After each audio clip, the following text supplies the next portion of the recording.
buying property in JB as well?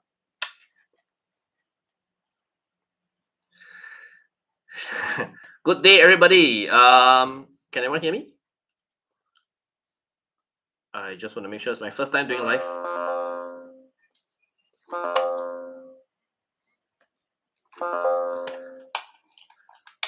Hello. There are already questions on my chat already, right? Some guys have come in earlier and dropped some messages on my chat. Good day, everybody. Today is Malaysia. Tomorrow is Malaysia Day. Actually, not today. Today actually is a special holiday granted by Prime Minister Anwar Ibrahim. Actually, Malaysia's holiday is tomorrow, which is 16th of September, right? It's a public holiday, Malaysia Day lah. So Malaysia Day is a bit different from Merdeka, Independence Day, because Malaysia Day is a day that we include Sabah and Sarawak into Malaysia lah. So actually, this is a special day added on, additional holiday in Malaysia, because for creation of Malaysia, including Sabah and Sarawak, right? The Merdeka Day that we have on 31st August actually only apply to Peninsular Malaysia. Yeah, a bit complicated if you guys don't know the backstory. So actually tomorrow is the real holiday. But what happens is that this year, the Prime Minister Anwar Ibrahim gave an extra holiday. So today, 15th of September, is also a holiday in Malaysia. So now we have 2 holidays in a row, right? So it's a long weekend in Malaysia. I think a lot of people are traveling, go back to their hometown and things like that. So I think a lot of Malaysians also probably you won't see them in Singapore these couple of days because they also go back to Malaysia lah. So yeah.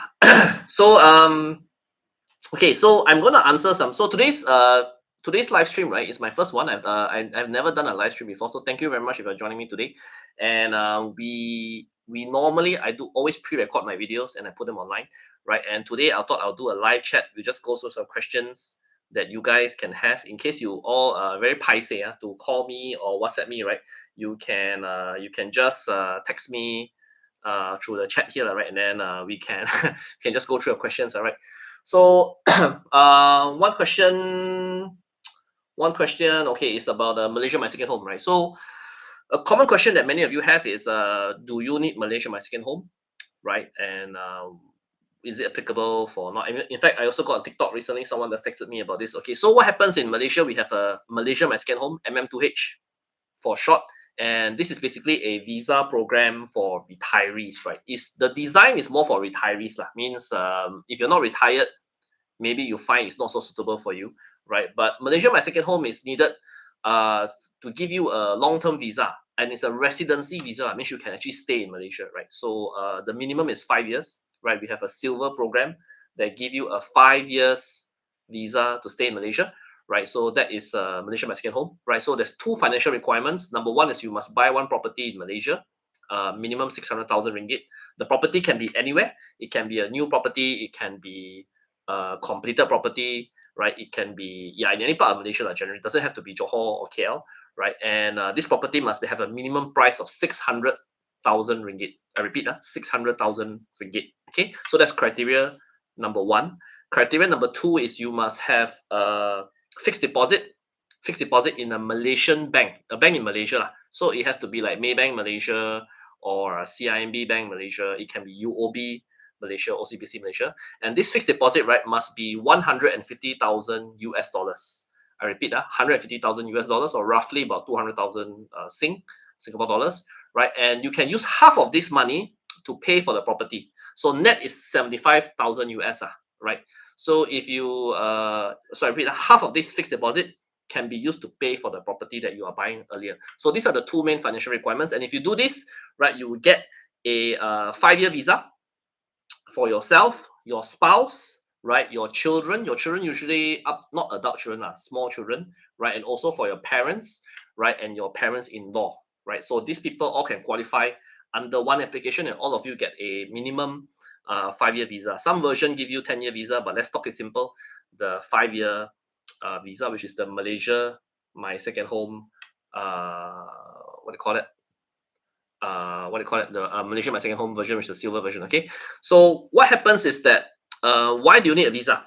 Okay, because you want to stay in Malaysia long term, right? You don't need MM2H, right? If you still like treat Malaysia as a holiday home, means you go like JB only 2 days a week, then you come back Singapore 5 days, you go Malaysia 1 day, then you come back Singapore 4 days, you go back Malaysia 3 days or 5 days, then you come back Singapore again 2 days, right? If you don't have a frequent long-term period staying in Malaysia, then actually you don't need MM2H. Actually, a lot of Singaporeans today, to be frank, you don't need MM2H because you already travel in and out of Singapore so much. That's the reason why most Singaporeans like to buy JB is because right, JB is nearby, you don't need MM2H.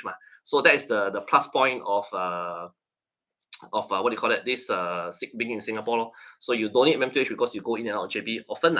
So you only need MM2H if you really spend more than 30 days in Malaysia at a shop, right? And you don't go back to Singapore, right? So you, like, for example, you go to Penang or you go to KL, where it's unlikely that you will come back to Singapore regularly, right? Then probably you apply MM2H.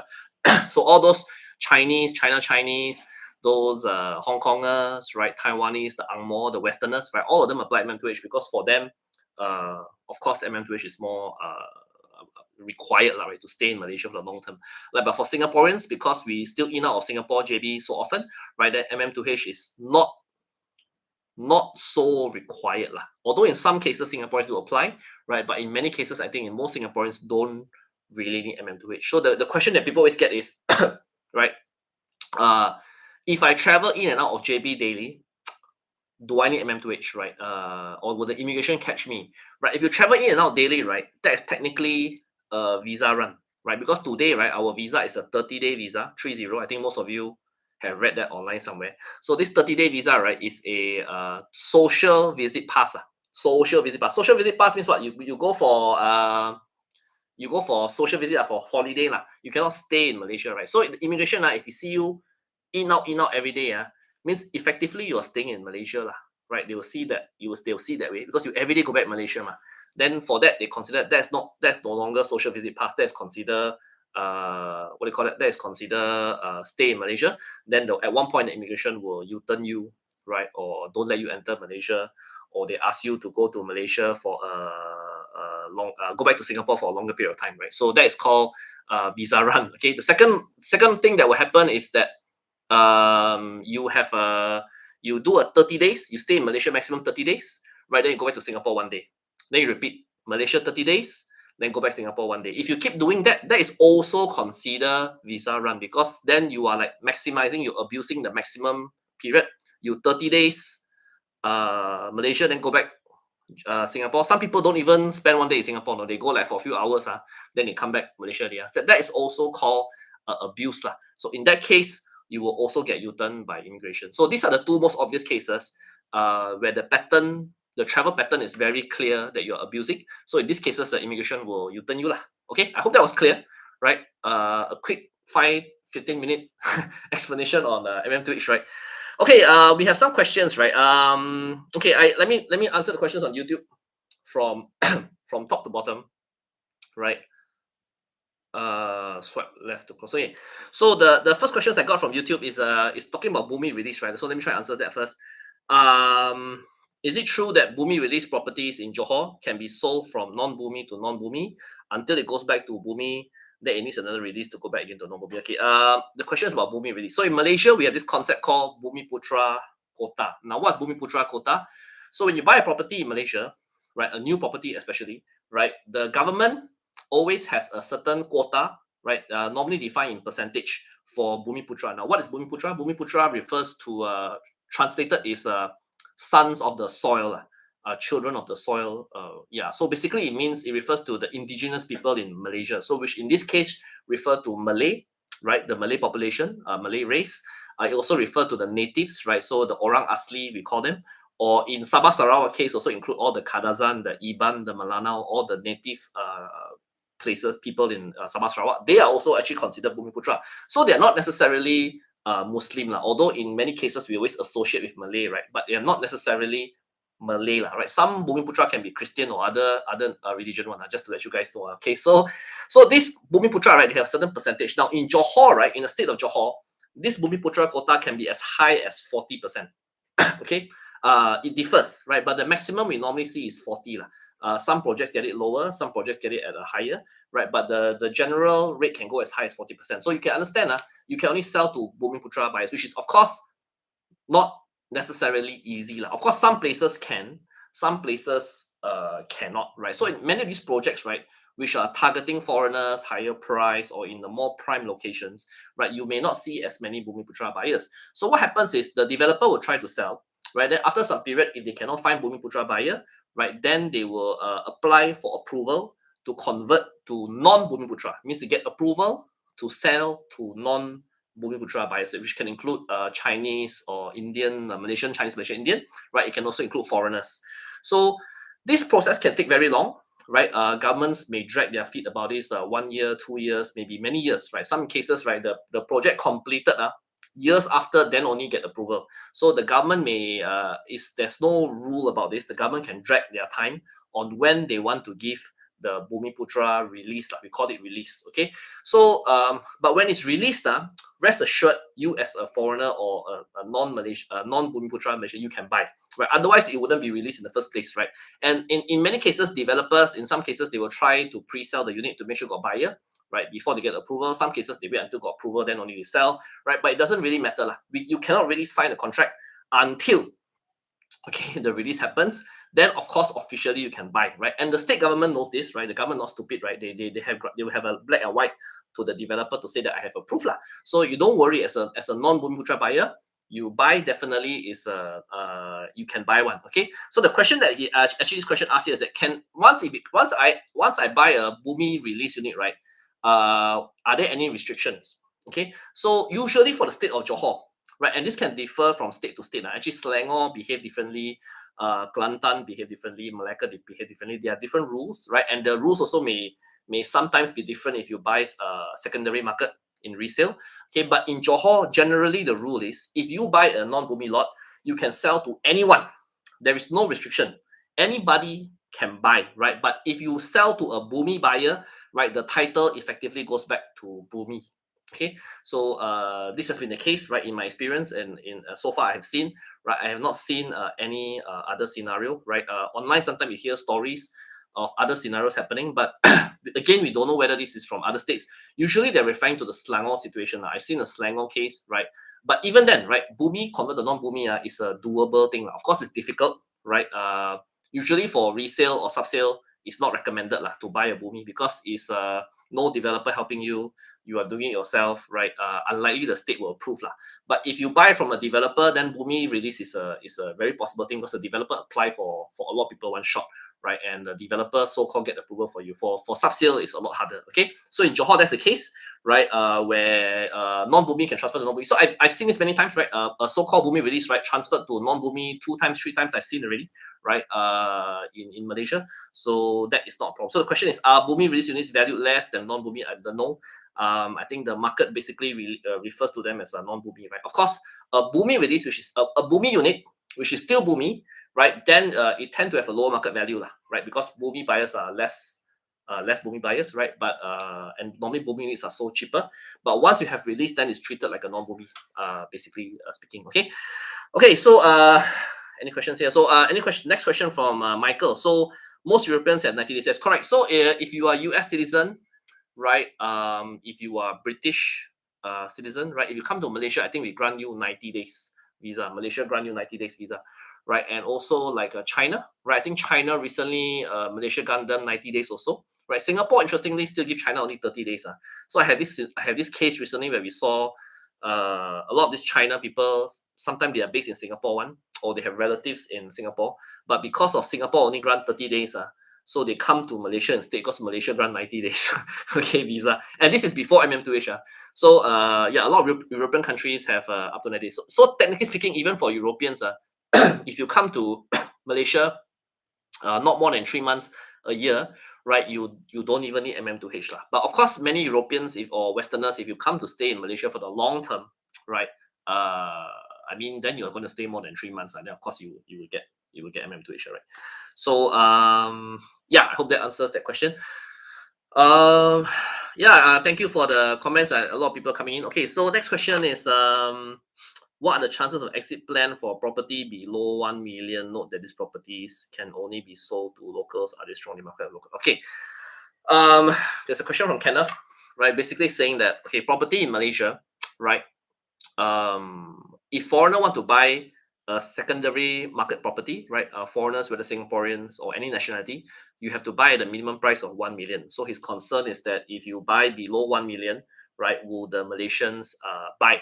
So let me come to this in a scenario of affordability, right?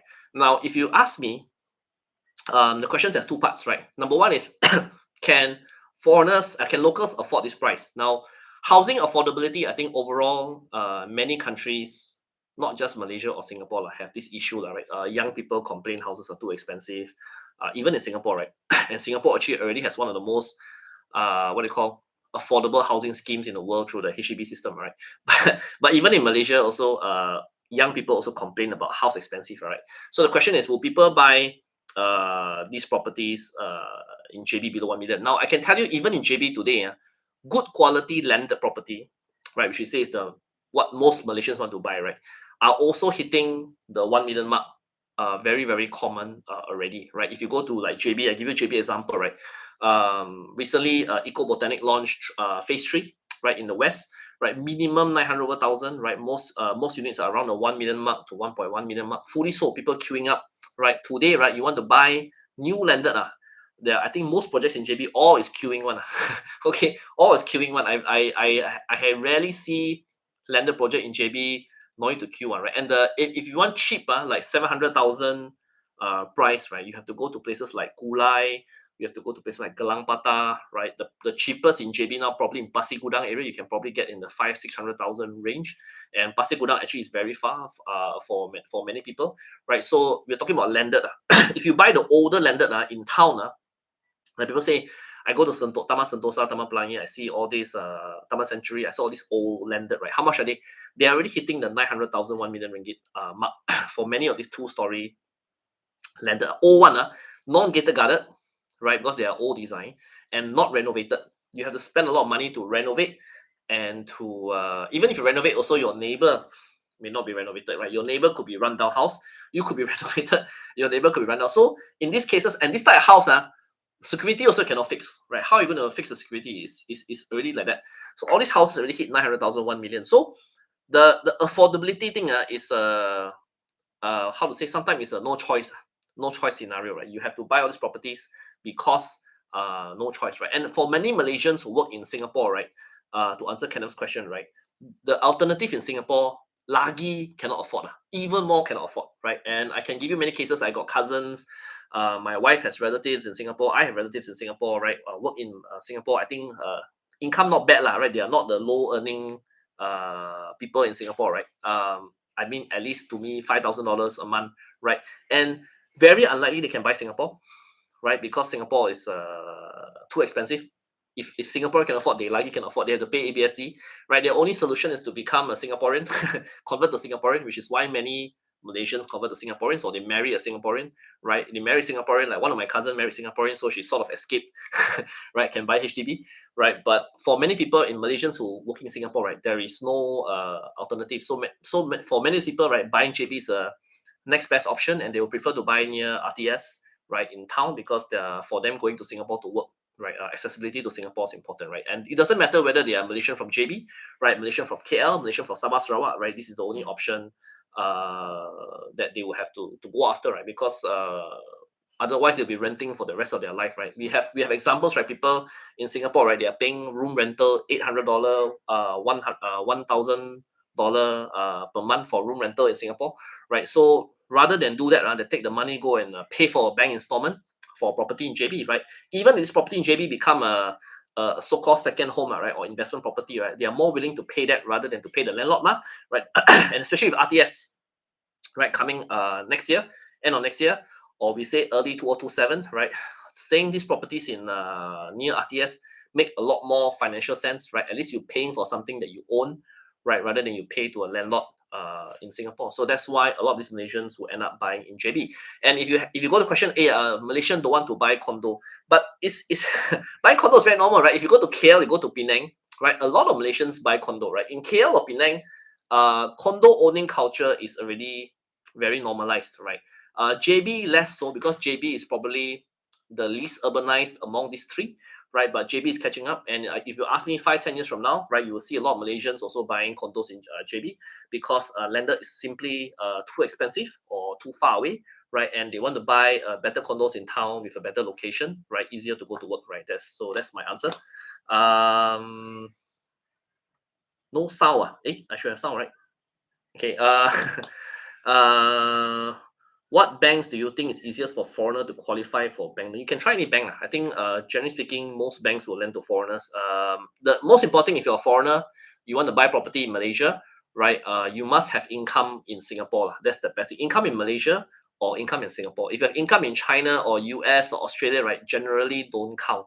Your income must be in Singapore. So as long as you're a Singapore PR or Singapore work permit, right, that is the best. Otherwise, you can't get a loan in Malaysia, right? And you need to buy cash, right? Okay, so there was a question just now about what kind of bedroom configuration provide the highest rental yield and can exit easily? It's a question on TikTok, right? So what kind of bedroom configuration?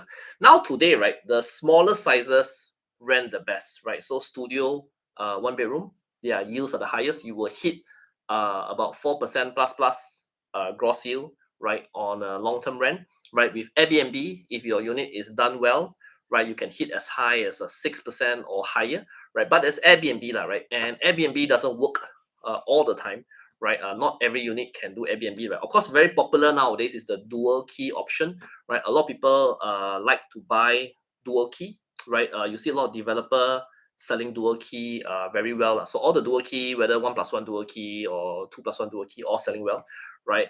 And the idea is that retirees also like dual key because they can stay one, rent out one. Yeah, I mean, we don't have enough data to support whether dual key has the best exit. Personally, I think I'm not sure, right? Dual key whether can exit so well, but so far from sales data today, dual key is doing very well for developers.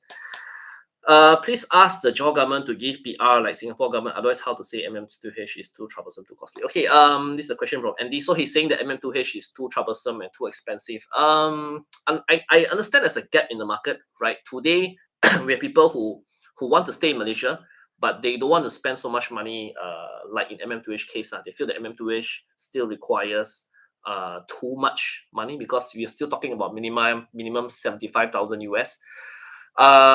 Partly it's a way for Malaysia government to control what type of foreigner enter Malaysia, right? Because you cannot have it 讲难听 or a bit difficult to say is you cannot allow every foreigner to enter Malaysia. So there must be a minimum standard.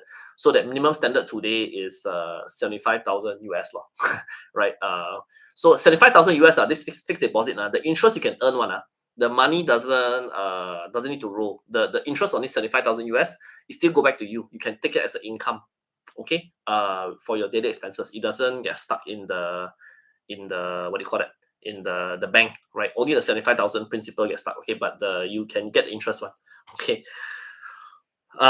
If you think that MM2H is too difficult, the cheapest MM2H option actually is the Forest City version. Means you buy a property in Forest City, right? You can get a 1-bedroom there for about 500,000-600,000 ringgit lah. Okay, and you can and then and then your fixed deposit only 32,000 US. Okay, but that is if you take the Forest City option, right? If you want to find out more, maybe you text me that I talked about that in more in more detail.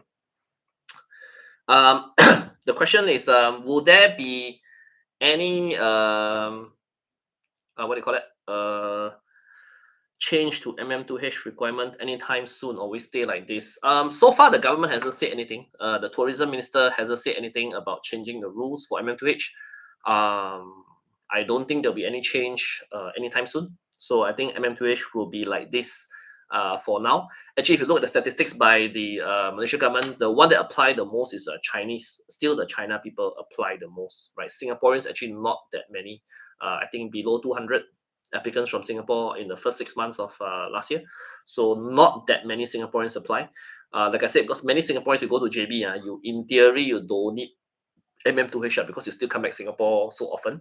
Okay, so the one that apply the most is still China. So China people they like MM2H, right? Because actually, if you consider globally, to many such programs, similar programs across the world.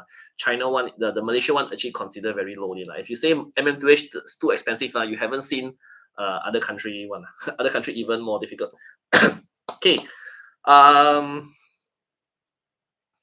MM2H below 60 is USD 150. Yeah. But like I said, you can use 50% to buy the property, then you don't need to have 150 US law, right? If you use 50% to buy property, then your net is only 75,000 US. Okay, next question. Why are there some project already start building but haven't launched? Take the queues for the case. They are phase 2 already start building halfway but not yet launched. What's the logic behind it? Because the developer got money. Right.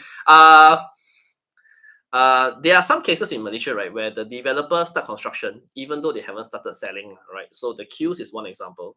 Another example actually is RNF, Princess Cove Phase 3, right? If you guys been to JB, right, RNF Princess Cove Phase 3, the construction now already level 6, I think. And actually, we just started signing SMP like recently only. So actually, the developers start construction way earlier before the buyers all commit. That shows you the developer got money, right? The developer got money, so they build. I mean, what's nothing wrong, because for developer, time is money, right? The faster they build, the faster they can claim their later. And actually, their construction cost will be lower if they build faster. Like in some cases, especially for landed, right, you don't want to do a bit, because the contractor, he do one shot all better than you do bit by bit. So it's very different from Singapore. For in this scenario, because Singapore you usually don't have this case, but like in JB, this is possible where the developer build before they start selling, right? But not all, right? Not all projects are like this, not all projects. Okay. Next question. For MM2H, do you need the deposit in US dollar or RM? Do the bank allow US dollar deposit or only RM? Okay, and if you deposit RM, what happens if the FX changes? Do you need to top up the losses? Okay, so the question for MM2H, fixed deposit, does it have to be US dollar or ringgit? Now the requirement, right, in US dollar, 150,000 US. Okay, and you can put in US dollar, you can put in ringgit. It's up to you, right? The government states that ringgit recommended, right? And I told them, right, when they use the word recommended, I say, wow, you all don't use the word recommended, right? You either put ringgit or US dollar, right? You go and put recommended, then people will have all sort of interpretation. Okay, but you can put ringgit, you can put US dollar. Okay.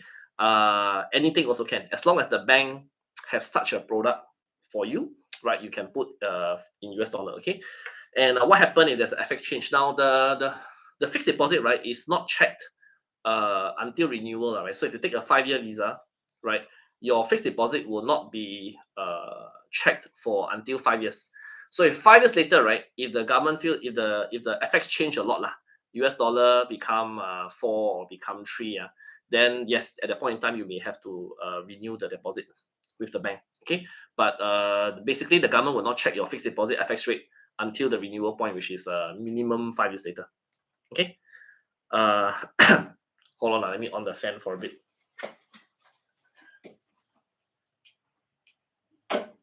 I talk so much. Give me a 1 minute break. I talk so much until I feel hot. Okay. Just now I didn't want to on the fan because I was worried the fan will make it noisy. Okay, let me check my TikTok, see got any other comments. Okay.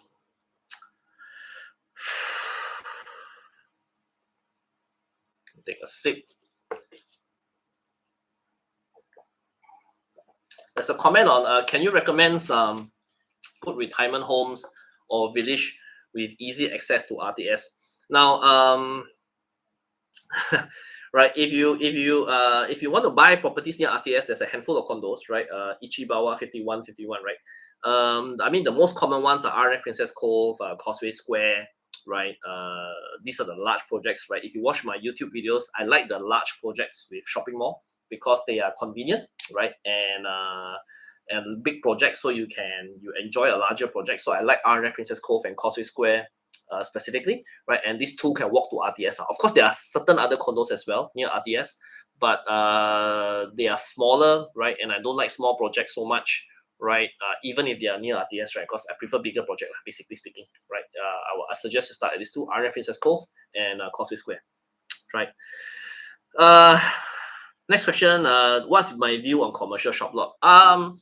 If you got money to buy commercial short lot, then you buy commercial short lot. Commercial short lot is what they call.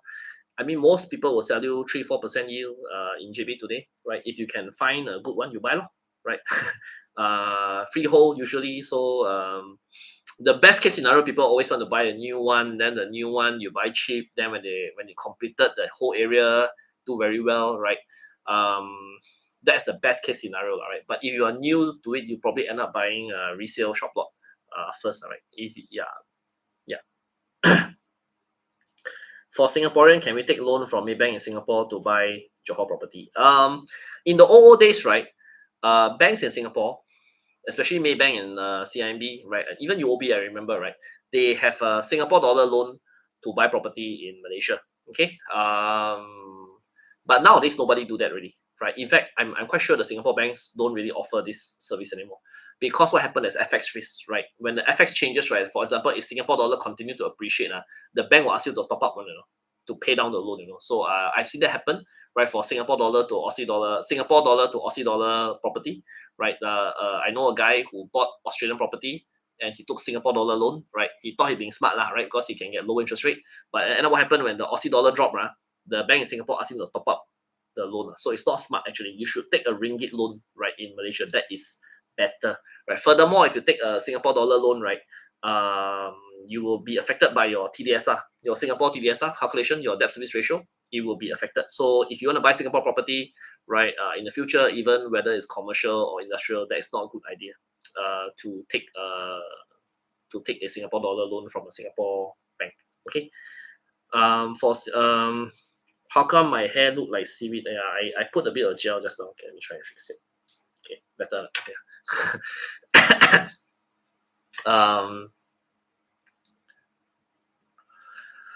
How to find properties below median price? How to find properties below median price? It's all homework, right? You spend more time on Property Guru, iProperty Malaysia. Go and search. Be hardworking. Call the agents. Make sure the listings are real, right? This kind of thing, like anything, you have to hard work. There's no short answer around it, right? The best place to find median price is in the secondary market. You go and buy resale, right? Last time when I was younger, when I started buying property, when me and my wife, the time not yet my wife, I still my girlfriend, right? We go look at property. We are like every weekend go see property one. Sunday weekday also after work I go see property one. We are like the kind of mad crazy when we are younger that time, right? So you every weekend visit show house and we visit all the show house so we can be very familiar all the different launches, right? And we spend a lot of time looking at these things online, so and calling agents. So you have to develop that kind of hard work. Otherwise, you want to find good deal is like that one. Singapore also same, right? You cannot expect the deal to fall into your lap. Okay. RTS2 will benefit who more? Actually, it doesn't matter. It will benefit everybody, right? Any RTS, right, will benefit JB, will benefit Malaysia, will benefit Singapore. Both side one. It's just a question of, are you in a position to benefit only, right? When people say, this one benefit who, this one benefit who, right? It means that you are not in the position to benefit. Who like Johor, Singapore, special economic zone, right? People like to say, Malaysia benefit more. That no, actually, the who benefit a lot. Singapore companies, yeah. Can you imagine if you are a Singapore company, you go to Malaysia, open business, lower labor cost, lower land cost, lower utilities cost, right? But you still sell a Singapore dollar. You still take the product back to Singapore, sell through your Singapore port overseas. The buyer that buy don't know, right, whether this product is made in Singapore or made in Malaysia, right? Does it really matter? He get the same product made by you, right? But you can do it cheaper, right? So they make money, right? So the question sometimes this sort of thing is, are you in a position to benefit or not, right? And the people who complain, the people who say no means you are not in the position. So you complain and say, yeah, I don't get. But actually, you are not in the position anymore. There are people who are in the position. So you have to be in the position to benefit. Okay, there will definitely be people who benefit one. That's why whether in Malaysia or in Singapore. Okay. That means deposit USD makes more sense to avoid FX top-up risk. Yeah. I mean, going back to the earlier question about fixed deposit, yeah, if you want to avoid the issue, you put deposit in a fixed deposit in US dollar for MM2H, right? Some people today are of the opinion that US dollar will drop, right? I'm sure many of you have seen online this news that US dollar weakening, right? Or people say Trump no good lah, US going to go down lah, all this thing, right? So some people are scared to put money in US dollar because they worry the US dollar will drop. You have some people who are pro ringgit one, so they think ringgit will do better, right? Some people are pro, they think US dollar still stronger than ringgit, so better put US dollar. So I mean, no right or wrong lah. This one is up to you. Okay, up to you, right? What is your opinion on FX? I don't want to talk so much about FX because FX is a very double-edged sword. It can change a lot, right? If you are so clever to talk about FX, right, we don't need to pay property. They all just buy currency. What is the likelihood of the CTC Sky One project in JB being abandoned? Do you know this developer, CTC Development Malaysia? Okay. Okay. CTC, right, is a CTC, or this question, right, is referring to the new project coming up. It's not launched yet, right? Although I see a lot of property agents already jumpstart. They start selling, even though the project haven't got approval, start selling already. Yeah, it's that one. Okay, so Malaysia, all these agent are cowboy ones, so start selling before the project got approval. So CTC is actually from Singapore, right? They are actually a tour agency, right? And initially when I first heard of CTC, I also like, a tour agency become developer? How can a Singapore tour agency become a property developer in Malaysia? Sound very weird, right? And of course, they are a private company, right? They are not listed, right? So the problem with private companies is you don't know their financial strength, right? This is the issue, right? Already in Malaysia, you sometimes hear a story about developer go bust. Like recently came on the news, I think, the swim coach, right? That's actually not a new project. That's a fairly old project, it's just the news come back out again in the media, right? So CTC actually, although it's a tour agency, right? They are originally from China, right? They are actually Chinese money lah. So whether they actually have money or no money, whether they can complete the whole project, no one can say for sure, because like I said, they are a private company, right? We don't have all the details. I've actually met CTC, right? People, right? So at this stage, we can't say anything, right? So far, they have built their first project, Oasis One, quite okay so far, on time, being built. So so far so good lah. We haven't seen any news that CTC will have a problem, right? But like I said, because it's a private company, you can never really tell for sure.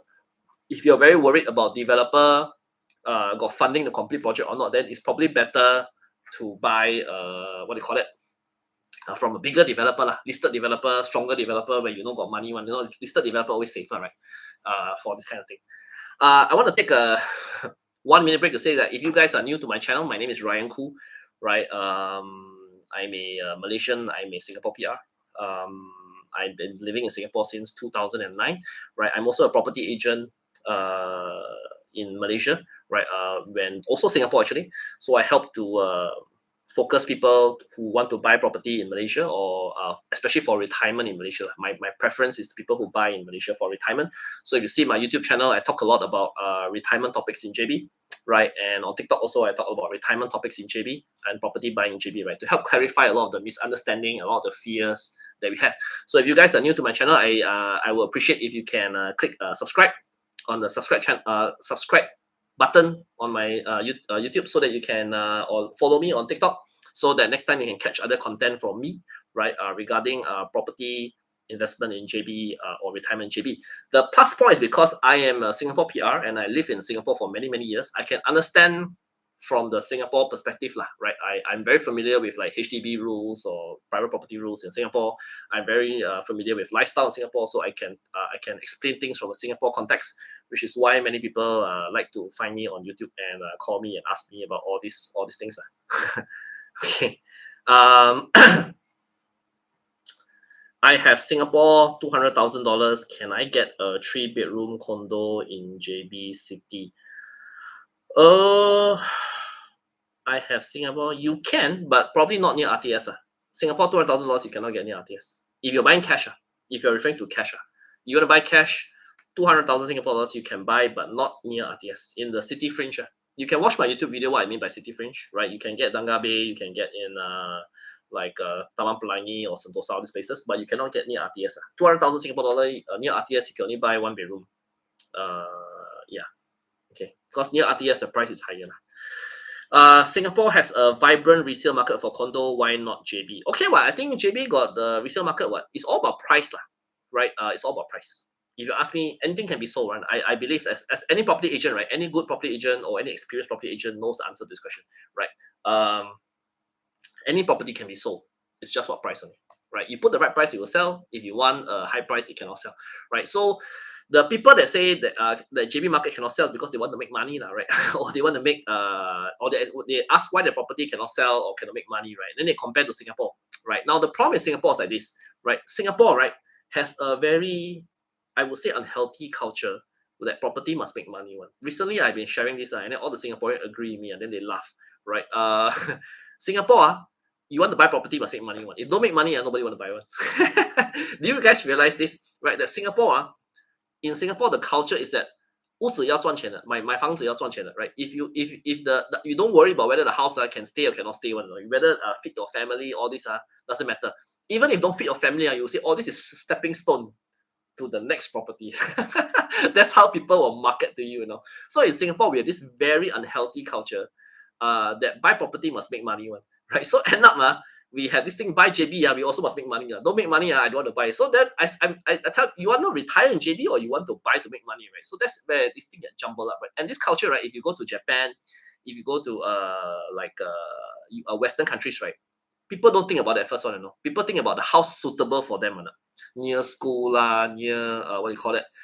Near to office big enough for my pet can this kind of shit. But in Singapore, we have this very unhealthy culture that property must also make money right? And we have this short medium term must make money kind of concept, right? In other countries, this is not so heavy. In Malaysia also, it's not so heavy. It's there, right? This culture, right? But it's not as bad as Singapore. So that's why Singapore always have this question, right? Cannot. If you want to sell a condo, I can sell one. It's just price only one. It's only price. It's only price. Price sure can sell one. As a retirement home, which is a better option, Country Garden, Nanga Bay, or Grand Medini? We prefer an area away from RTS as it's too congested. Up to you. Ong Siu Gyok, it's really up to you, right? Normally when people talk to me about JB, right, my first point is, which area are you familiar, right? Are you familiar? If you're familiar Medini, then you buy Medini. If you're familiar Nanga Bay, you buy Nanga Bay, right? Which area you like better, that you see yourself staying, right? Some people like Austin, you buy Austin, right? There's no right or wrong answer. In fact, this should be the first question that you must be able to answer yourself. What I'm buying for, right? Am I buying for retirement? And if I buy for retirement, where do I want to retire? You don't want to retire near RTS, it's fine. You can go other places, okay, right? But you must choose the area yourself first. It's like you come to Singapore and say, hey, stay Ang Mo Kio better, stay Tampines better, stay Jurong East better. Don't have such question, right? The question is where you are more familiar, If your family in the west, you stay Jurong, Your family in the east, you stay Tampines, right? There's no right. There's no right or wrong answer, one, right? It's all about where your familiarity. You enjoy the place, you like it there. You can find food that you like, shopping that you like, then you buy there, right? Some people come to me, right? Hey Ryan, I want to buy JB. Then I ask them, which part of JB you familiar? They say, I don't know, I never go JB one. Then why you talking to me about buying property? Your objectives are wrong, right? Your priorities are wrong. Your first priority should be go JB first. Okay, go JB. Do you like JB or not? Yes, I like JB. Which part of JB do you like? Here, do you like it enough that you want to buy or rent? Yes. Then you buy or rent there lah. You don't ask me about other place and all that. You don't ask me where I want to stay. Where I want to stay and where you want to stay can be two very different things. So you buy where you like, where you are familiar. Okay. Do you know where the main entrance of the RTS will be? City say the 300-meter access is only for the construction site. Will it be fenced off after RTS is completed? We don't know, but the question is, where is the RTS station main entrance? The entrance will probably be nearer to JB Central. So the issue for CTC is we don't really know for sure whether there'll be an entrance at that direction. They may not, they may have. I don't think we know for sure at this stage, right? So the issue with CTC also, right? For Sky One, is that the site is open walk. I'm sure you've seen all the videos online, right? It's 300 meters plus minus, but you're walking on a road that has no pedestrian walkway, right? That road also is not sheltered, right? So if it rains, right, then you jialat lah.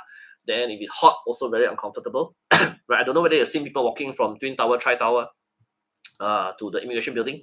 It's a very semi-dangerous walk, right? So CTC Sky One also have a similar issue, right? Where it's open, and then there's no pedestrian walkway. So if the car or lorry, you can see all the lorry there nowadays, a bit dangerous. Of course, they're very near, right? And the issue is Kim Teng Park, right, all that landed property, right, we don't know that one day whether government will buy back the land or somebody will buy back the land. And if they do, right, the whole area could be fenced up, right? That is another risk. We don't know what will happen to Kim Teng Park, right? If something happened to Kim Teng Park, the whole area could be fenced up and then you end up cannot walk 300 meters, you have to go one big circle. So that's also another risk of CBC Sky 1 if you buy that. But of course, location very nice, 300 meters is very near, right? Difficult to get nearer than that. If worried about developer not being able to be developer, then buy resale. Yeah. Of course, you can always buy resale. Buy resale is an option. Yeah. Hi Vincent. Hi.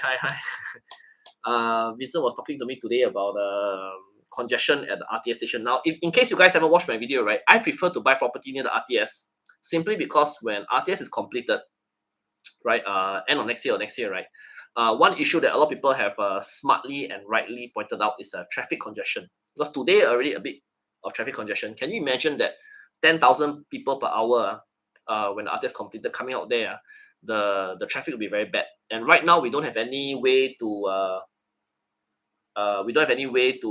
disperse the traffic, right, out of the area, right? So what happens is that the fear is that the ART is actually the what you call the live one to disperse people out, right? We don't have that right now.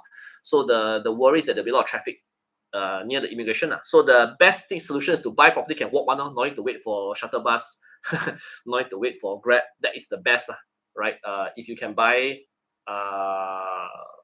property which are near the RTS, okay, because you can walk. My JB property bank loan interest is 4.7%. Is it considered high? Yes, 4.7% is considered high. Mr. Tam Lai, yes, you can try and ask the bank why is it so high. 4.7% is high, yes. You can repay some amount, yes. You can always pay down the loan, no problem. Like Singapore, right? If you have money, you can always pay down the principal on the loan if you've taken the loan. Okay, 4.7% is high. You should be nearer to 4 nowadays. For Malaysia mortgage, nearer to 4. Vincent started to do at JB near RTS since Majestic 1+1, 1,000 PSM. Then yeah. So right now, near RTS properties, you're looking at minimum 1,000 PSF, right? It could be as high as 1,003, 1,005 PSF now in some cases, right? RNF has shuttle buses now, very good. Yeah, RNF has just recently introduced shuttle bus, but like I said, right, I give you my topic on shuttle bus. The problem with shuttle bus is this: every project want to do shuttle bus to to RTS, right? So you don't know, like 20, 30 projects in the future, right? Including the ones today, all got shuttle bus go to RTS. Can you imagine how jam it will be? And then how many shuttle buses do you think that your project will have? They will most likely only have one, right? Cannot be they buy 5, 10 shuttle bus, so they only have one, right? And this shuttle bus, how much is the frequency? Hourly, half hourly, right? And if they all jam at the drop off, right, they may not even be able to do hourly, right? At the peak period, non-peak maybe okay, but peak period maybe they got problem doing hourly. So haven't count all the public buses and the Grab, all that, right? So I'm not sure whether shuttle bus is the perfect solution. Shuttle bus can solve some problem, but it won't solve all problem. There was a question on TikTok about EART, right? What any status on EART? EART is not confirmed yet. We are still waiting for government to say something. No news on ART yet from Johor government. We are all waiting. It's already September, I know. Johor government say want to do in August, but no news yet. Coronation Square, any comment? Coronation Square is a condo project built halfway already. A bit delayed construction, right? I think a lot of people commented that construction delayed. Location is nice, right? The problem is also private developer. We don't know much about the private developer. And it's on Johor Land project, right? And the my only issue with Coronation Square and all the IIBD, Ibrahim International Business District, that whole section, right, is that things are coming out in bits and pieces, right? They announce bits and pieces. We don't have a full idea of the master plan.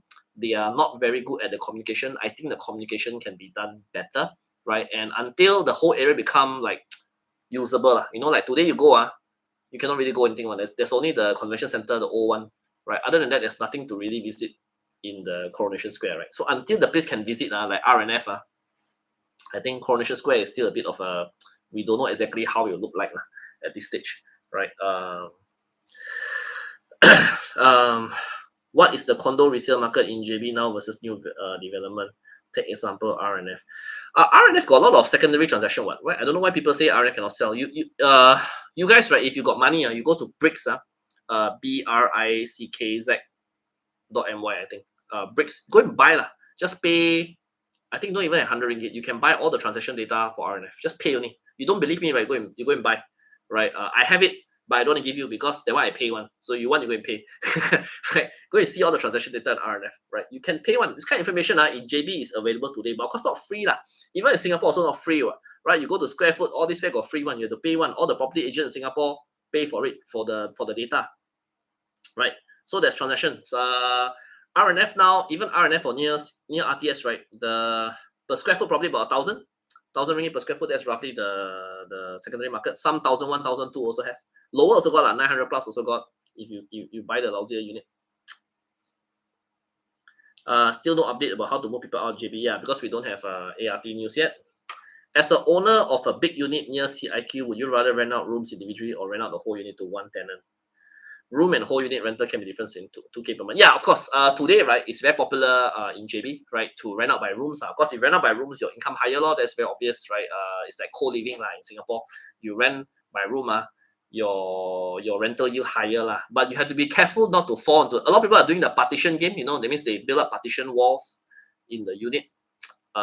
In their large unit, right? They put a lot of partition, cut up a lot of small rooms, and then all the tenants cram into the unit. Personally, I don't like when you start to do partition. If you got 3 bedrooms, you want to rent out as 3 rooms, then it's okay lah. You got 4 bedrooms, you want to rent out as 4 bedrooms is okay lah. But if you do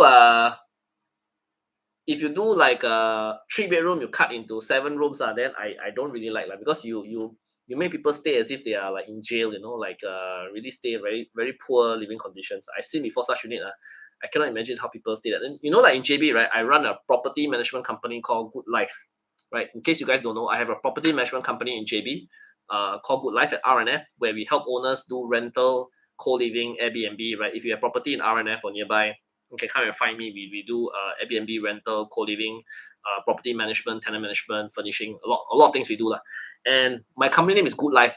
And I tell my tenants, I want to give you a good life in JB. You don't run from Singapore, stay here, stay in a cramped 3 feet by 3 feet by 8 feet room. I think them jialat. You stay like don't stay at that. Come on. Good life, not bad life. Yeah, good life. But of course, if you do higher rental yield, but I have a bit of conscience in the sense I don't want to cut up rooms until so small.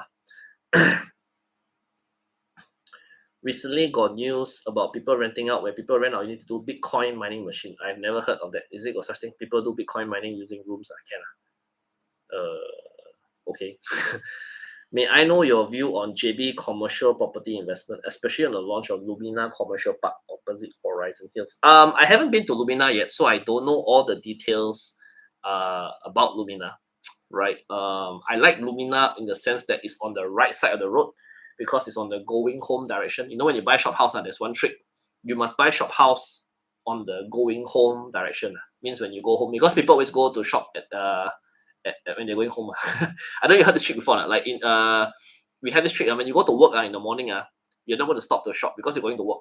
You're in a rush to get to office, right? But when you go home after hours, you got time to get dinner, buy grocery, do a bit of entertainment. So you always want to buy shop house on the going home direction, and Lumina is on the left on the way back. So Lumina is on the right, correct side, right? Other than that, I don't know about Lumina. Is it expensive? How much is the price? I have no idea. Maybe one day I should go and find out about Lumina. I heard there'll be agents. I heard from agents that there'll be an ART station in front of One Sentosa. Not really in front of One Sentosa. Actually, it's at the one Street Brow Junction. Not really in front of One Sentosa. Some people have the impression, especially for One Sentosa and the address, right? The agents talking as if the ART station just in front of the project or like integrated to the project. It's not. It's not. The ART station is not integrated to One Sentosa. The ART station is not integrated to the address, right? It's outside. You still need to walk couple 100 meters at least, right? So it's not integrated. So whether that's good enough, not good enough, It's really up to you. As I said, I don't like project, cannot walk RTS one. And ART, like as of today, I said, it's not confirmed news yet. So very hard to say. Once the ART alignment is out, we will do a more detailed video to talk about ART and which projects will benefit from the ART, right? Because it's not confirmed yet. Okay.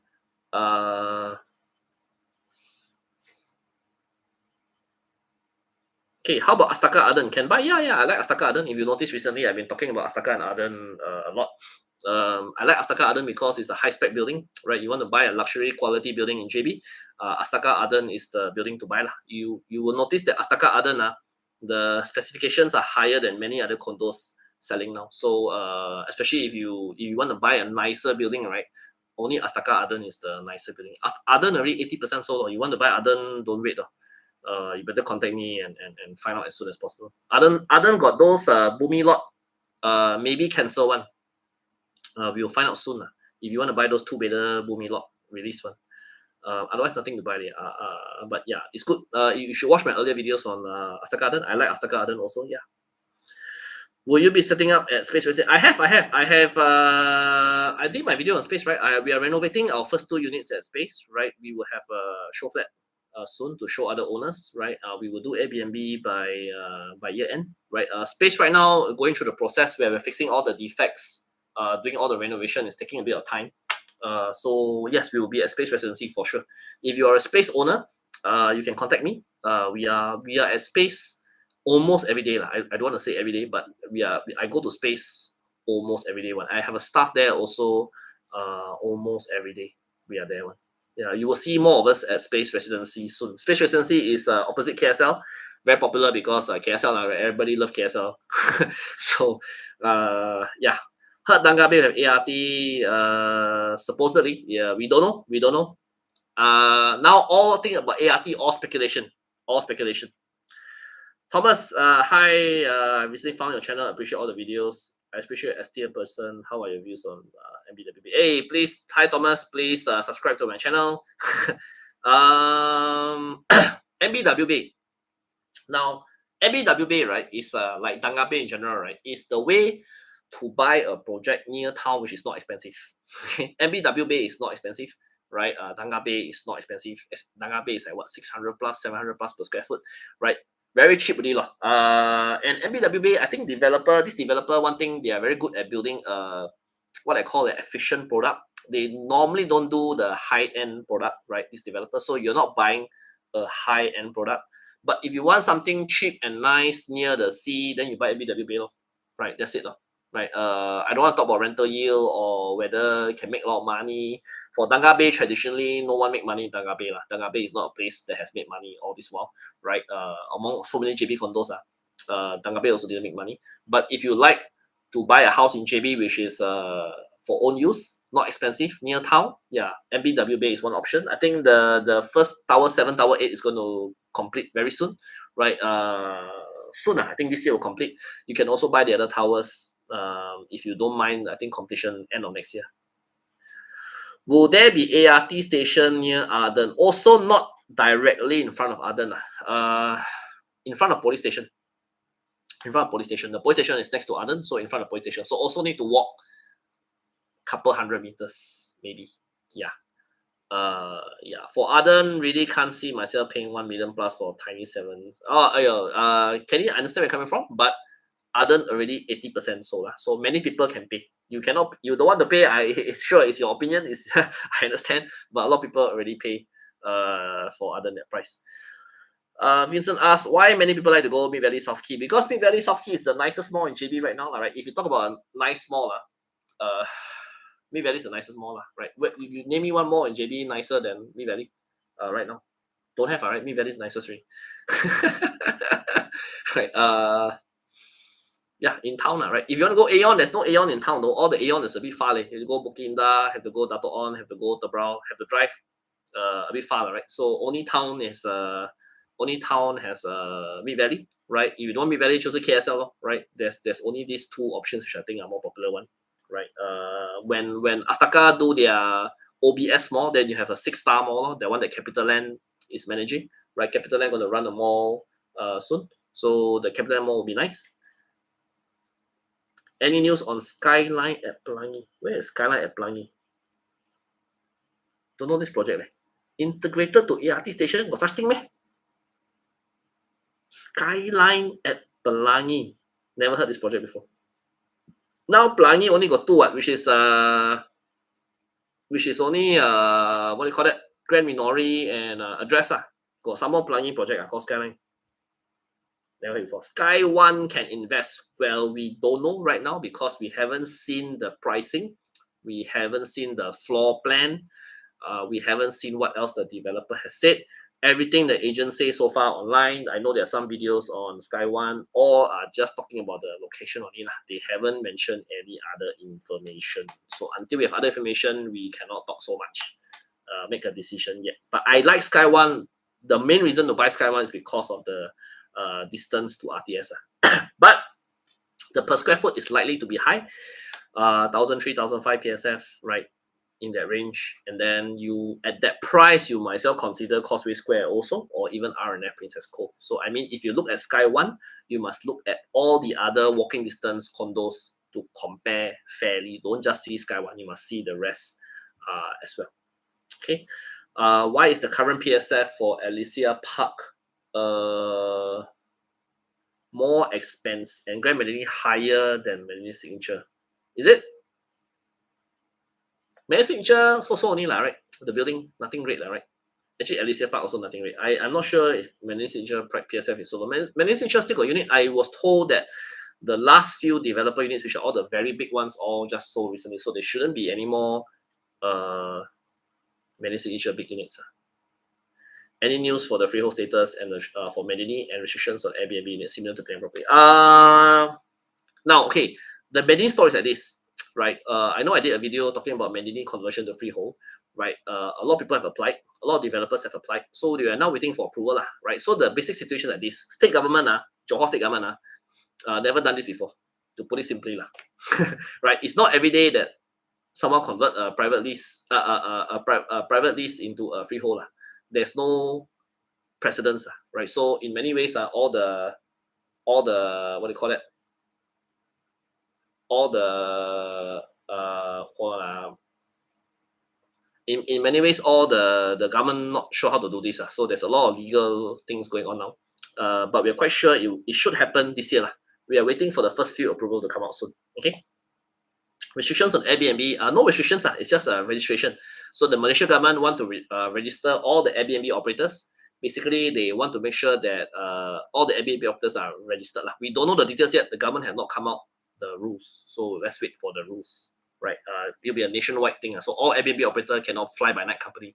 Because today, anyone can be an Airbnb operator. It's not difficult. The barrier to entry is quite low, right? Any Tom, Dick, Harry can find two people, find a couple of cleaners, become Airbnb operator. So government want to control and register all the Airbnb operators, which is good.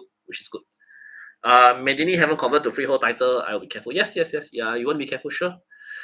I would like to know future launch by OUG, not OUG, UOA near RTS. Also not launched yet. UA project near RTS also not launched yet.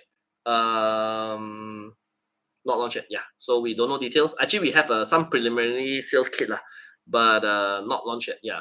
Location near RTS, yes. But yeah, correct. Vincent mentioned is there's one thing which is not so good about UA site. It's just next to a water treatment plant. So I don't know how you feel about your condo next to a water treatment plant. Yeah, it's a bit of a issue. I mean, some people will find it not so. And then some of the area, the UA site, if you go downstairs, actually today, there's nothing there. There's no shop. Although it's all shop lot, but those shops are like half dead one, and then no food, no supermarket. So I also don't know how you want to live there for that location. Although yes, very near RTS. So like CTC, all this project are near RTS, but like also got their own flaws on it. So UOA also got this flaw. Of course, UOA is a very good developer. UOA is a top tier developer in Malaysia. There's a question on TikTok. Why R&F Phase 3 so much cheaper than Phase 2 for leftover? R&F Phase 3 is cheaper because R&F is Phase 3 is don't have sea view.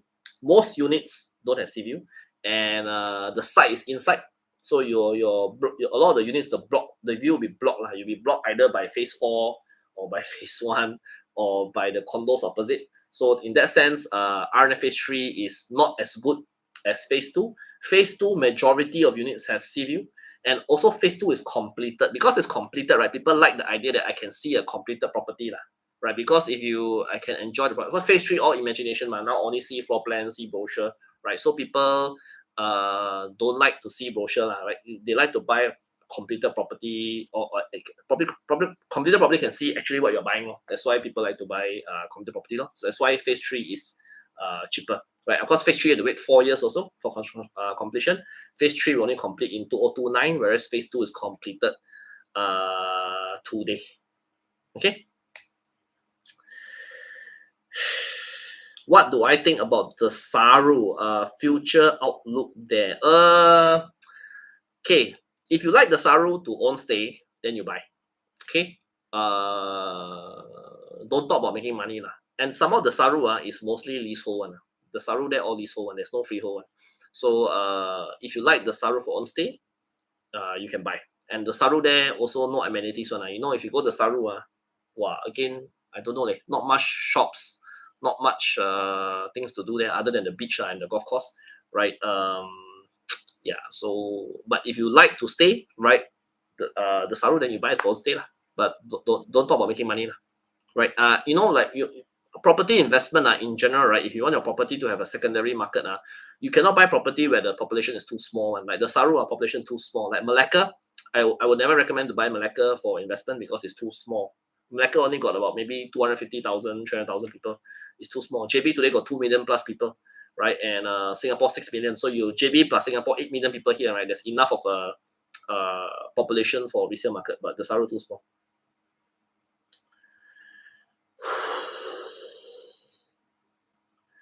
UOA, I will choose Iskandar Residence versus Grand Medini. Which one better buy? Grand Medini nicer lah. Talking about specs, but Iskandar Residence got bigger size lah. If you want bigger size, then you buy Iskandar Residence. If you want a higher spec building, then Grand Medini. Right. Grand Medini location also slightly better, if you ask me. My opinion. Yeah. UOA near RTS because next to UOA got land for ART station. Yeah. There's supposedly one ART station next to UOA project, correct? Any comments on maintenance condo after 5? Yeah, okay. What?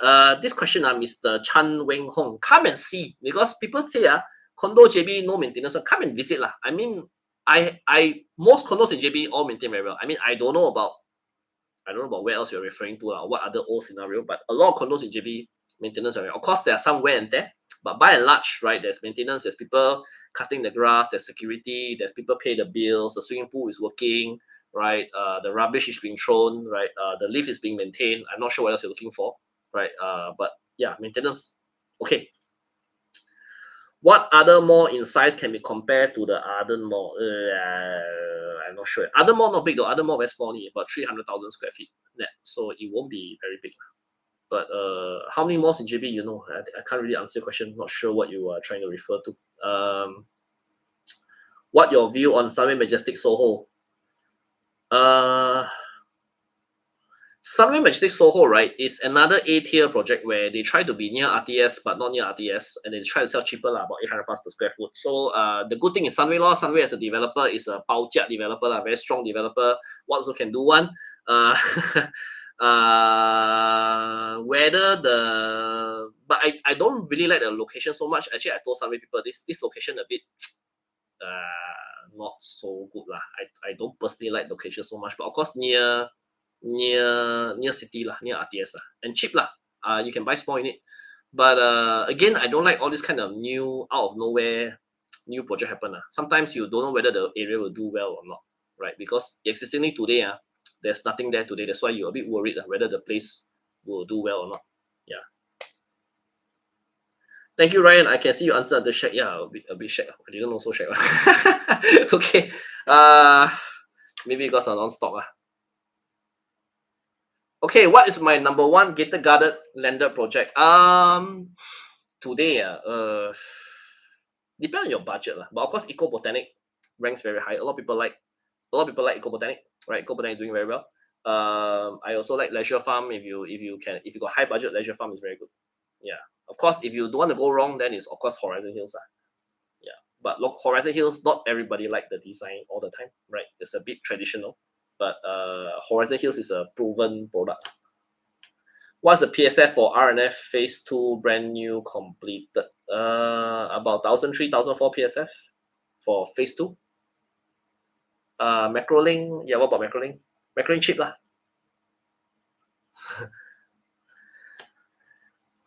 Austin Heights is my #1 landed area. Wow, you're Mr. Lu ah? Yeah, Mr. Lu by Austin Heights. Is it normal for dual key bathroom not to have a window? Some condo in JB, because of the design, no window. Then they will put what do you call, ventilation fan. Of course, got window better lah. No window, then ventilation fan. Oh, no choice.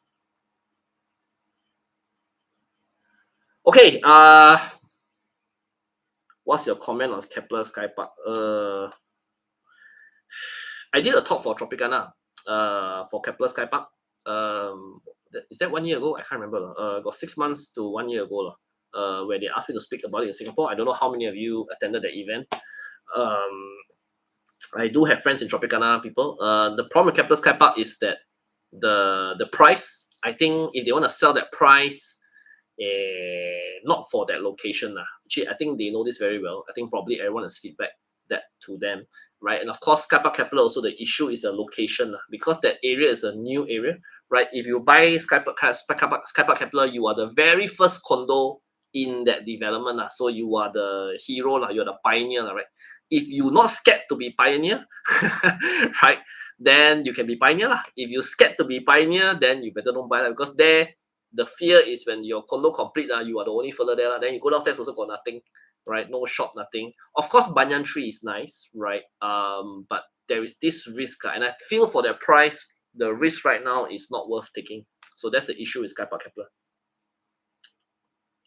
And for that price, right, there are many other options which make more sense from an investment perspective, or even own stay, right? Unless you really, really love Danga Bay and you don't mind pay over 1,000 PSF, when nobody pay above 1,000 PSF for Danga Bay, right? You know the MBWB how much, so much cheaper, and you like Banyan Tree.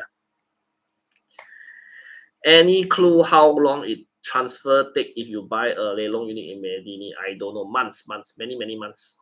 Sheraton JB to open in 2 weeks. Yeah, October. Open October.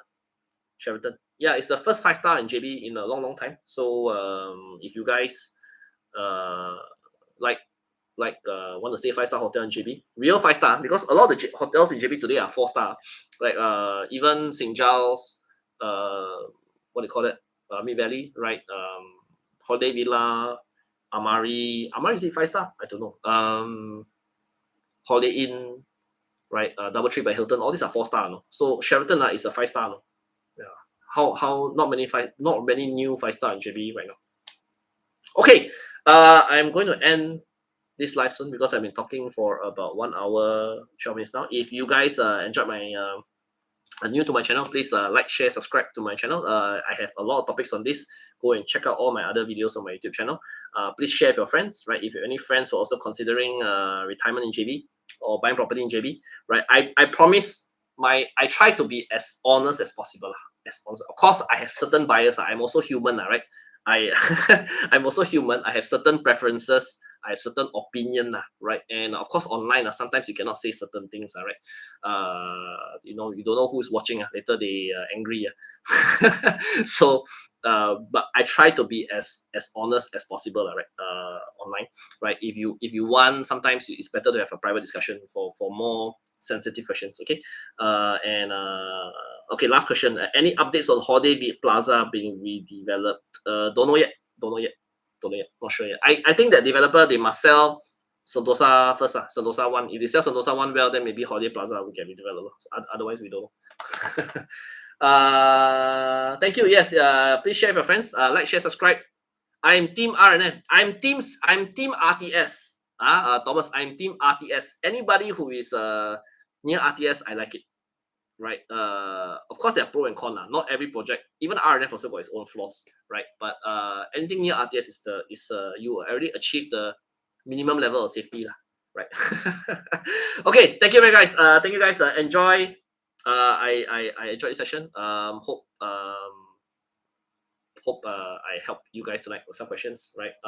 Feel free to ask me. We'll do another session maybe in the future when I have time. Happy Malaysia Day to all the Malaysians. Tomorrow is a holiday, so if you go to JB, you will notice that all the shops are still closed. Okay. Thank you very much. Thank you. Bye bye.